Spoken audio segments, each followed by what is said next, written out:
La mémoire à la mer, c'est parti d'une rencontre avec Richard Martin et d'un moment particulier en fait qui a lancé le projet. On était avec Vincent Berdemander au Théâtre Tourski, donc chez Richard, dans ce bar là, près de l'espace Léo Ferré. Et puis Richard s'est mis à soliloquer sur ce texte de la mémoire à la mer que personnellement je ne connaissais pas du tout. Et donc on a eu avec Vincent tous les deux la prise de conscience qu'il fallait faire quelque chose autour de ce texte, et s'en est suivi tout un travail de recherche musicale calé sur le texte. C'est un travail qui a été réalisé, on a passé commande à Vincent Berdemander pour faire ce travail musical et d'agencement, et ça donne lieu à un spectacle moi, que je trouve absolument incroyable, une poésie magnifique, et puis surtout je pense que personne aujourd'hui n'est en capacité d'incarner aussi bien ce texte voilà, d'un soliloque de 40 minutes sur scène. L'eau, cette glace non posée, cet immeuble, cette mouvance, cette procédure mouillée me fait comme un rat.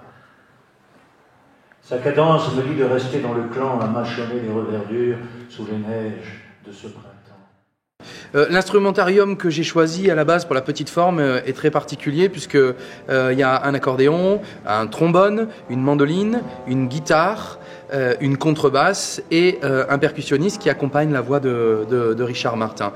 Ça a tellement bien fonctionné, ce spectacle, qu'il nous est venu l'idée de l'orchestrer pour un symphonique. On en a fait une première version au Grand Théâtre de Saint-Pétersbourg, avec l'orchestre de Saint-Pétersbourg.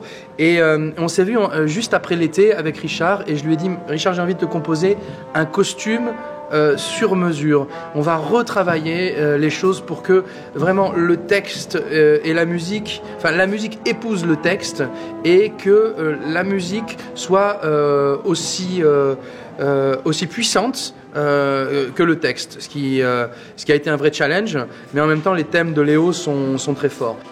Glacier, soleil d'argent, flot nacreux, cieux de braise, échouage hideux au fond des golfes bruns où les serpents géants dévoraient des punaises, choix des arbres tordus avec de noirs parfums.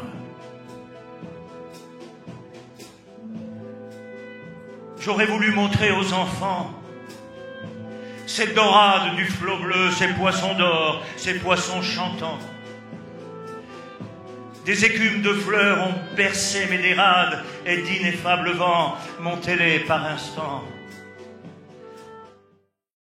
L'orchestration symphonique qu'on a créée avec l'Orchestre symphonique de Toulon, elle est calquée sur un orchestre de chambre, hein, c'est-à-dire avec les bois par deux, des cordes, des percussions, mais j'ai quand même conservé la guitare électrique et la batterie pour donner ce caractère rock. Hein. On voit Léo Ferré qui est à la fois un romantique, qui chante Verlaine et Rimbaud, mais qui en même temps a un blouson en cuir et qui a cette dimension rock. Et je crois que le pari a été réussi et que cet outil qu'est l'orchestre symphonique a été pour Richard, je dirais vraiment des ailes qui lui ont permis de s'envoler.